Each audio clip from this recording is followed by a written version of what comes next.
Frontier Fighters.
Frontier Fighters, dramatic chapters in the heroic lives of the buckskin trailblazers who won the American West.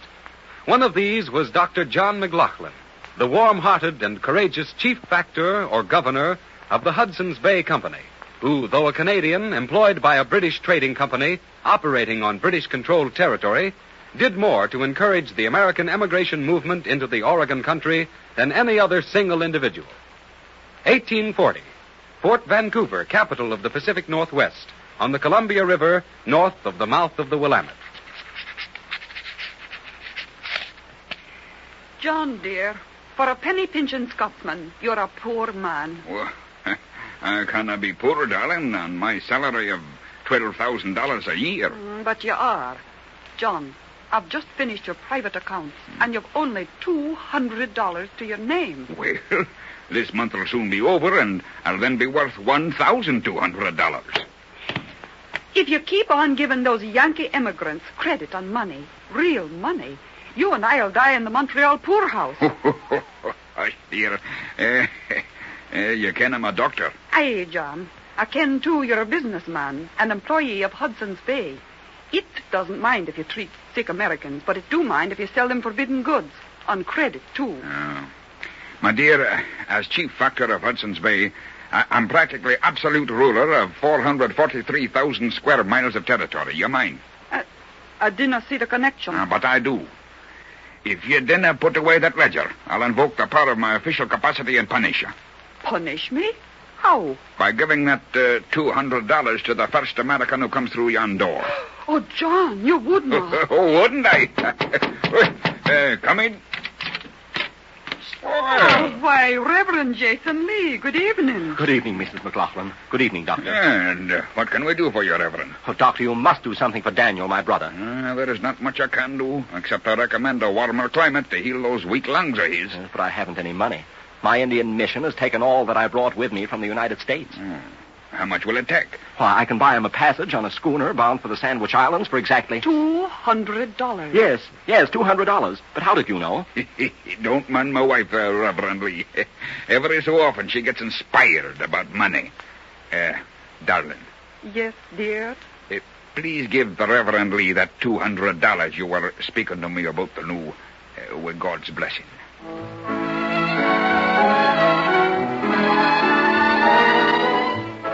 Unflinchingly loyal to the Hudson's Bay Company's interests, and more than generous and helpful to the American fur trappers, missionaries, and emigrants, fighting tooth and nail for a foothold in the Northwest, Dr. McLaughlin's tact and diplomacy was put to its severest test whenever the Indians went on one of their period rampages.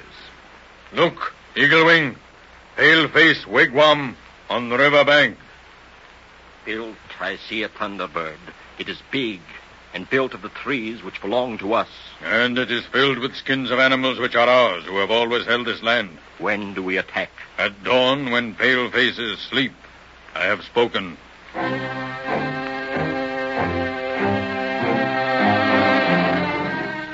Eagle Wing, the sun rises. It is the signal. Yes. Attack and take no prisoners.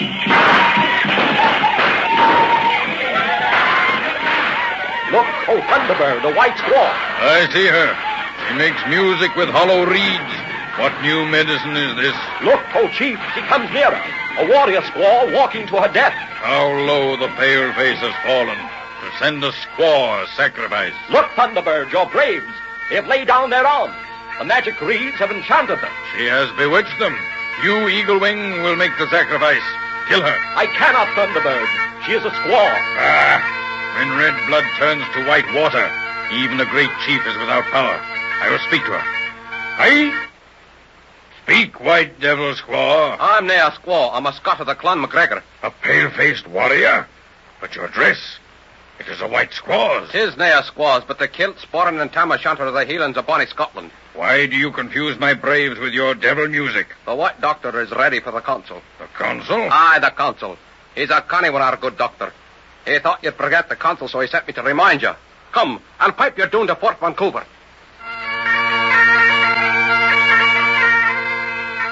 For many hours, the Indians were held spellbound by the Scotch bagpipe music, completely forgetting they had come for white scalps. When the exhausted piper was carried from the council chamber, the chiefs, hypnotized by the wild music of the fighting Highland clans, signed the treaty with Dr. McLaughlin never again to make war on Fort Vancouver. One evening, as Dr. McLaughlin entertained some of his friends in his cabin. This is indeed a droll situation. I, Jacques Bienville, a Frenchman. For my hero, the Wellington Duke, while the good doctor, an Englishman, chooses Napoleon. Well, if Dr. McLaughlin takes a Napoleon, so will I. But not Napoleon Bonaparte. Well, then Napoleon who? Dr. McLaughlin, I choose the greatest Napoleon of them all, Napoleon Brand. Come in. Where's Dr. McLaughlin? Oh, here near the fire. Well, why, Sir John, welcome, man, to Fort Vancouver. Sit you down and here spot of brandy. Not now, Doctor. Later, perhaps. Well, what's troubling your mind, Sir John? Doctor, I have a letter with me authorizing me I can.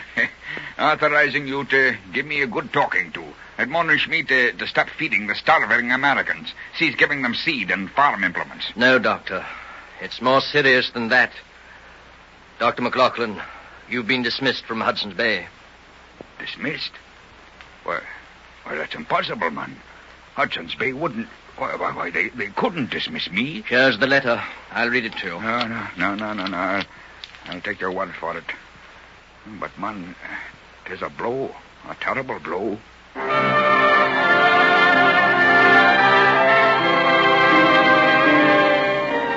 Bidding farewell to Fort Vancouver, the log castle from which he ruled so benevolently the company's great private empire, Dr. McLaughlin journeyed to Oregon to begin life anew. Here he built a saw and grist mill. But there were some Americans south of the Columbia River who did not prove as hospitable as the good doctor anticipated. Oh, look, John, coming up the hill. A mob of men. Oh, lost dear, it is now a mob. Probably a delegation to implore my help in some great project. Oh, it is a mob, John. An angry mob. Listen. Shut yourself in your mill, John. That mob's coming for you. Oh, but why for me? I ain't harmed anyone. Because you're Hudson's Bay, former chief factor and a hated man. This is the United States, John, not Canada. Oh, hush now, here they are. That big fella in the beaver hat is their spokesman. Hark well to what he says. Fire! Gentlemen, your numbers overwhelm me, and your enthusiasm leaves me speechless. Never mind the suet pudding, ye Hudson's Bay Company swine. But men, I'm no longer in the employ of Hudson's Bay. I've left Canada for good. I'm going to become a citizen of the United States. McLaughlin, you may have filed your intentions of becoming an American citizen. You may lead our 4th of July parades, and you may bribe our territorial lawmakers with high hats and fancy pipes. But, McLaughlin, you'll never become a citizen of our union.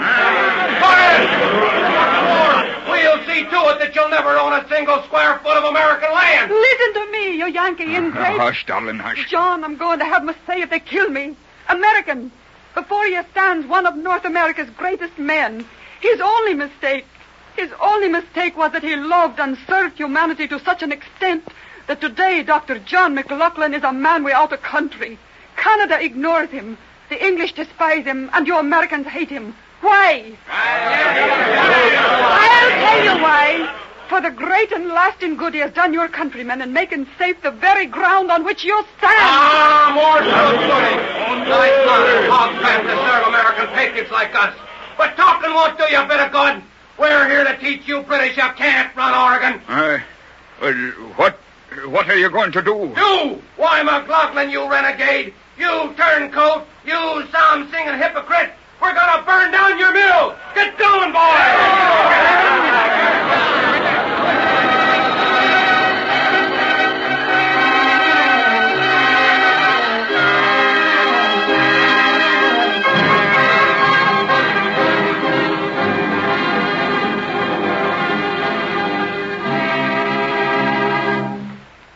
Is he bad hurt, Doctor?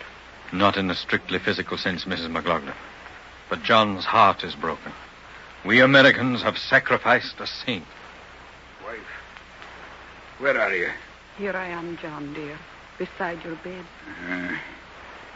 Tell them, those Americans, that John McLaughlin forgives them. Hush, John. Rest now, so you'll be strong tomorrow. There'll be not tomorrow for me, but there'll be a tomorrow for the Pacific Northwest. Many grand tomorrows.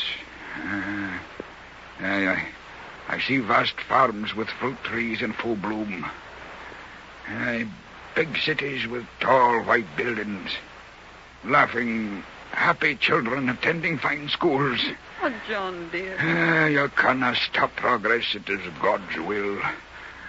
And the Americans yet unborn, who will settle on this land, will be the most progressive people on our Heavenly Father's green earth.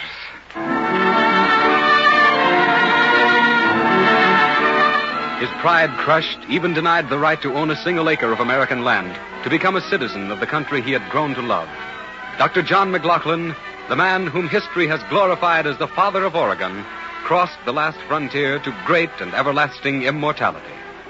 Another glorious human document of the pioneers who penetrated the American wilderness and made it safe for those who sought the gold of peace and security in the land of the setting sun.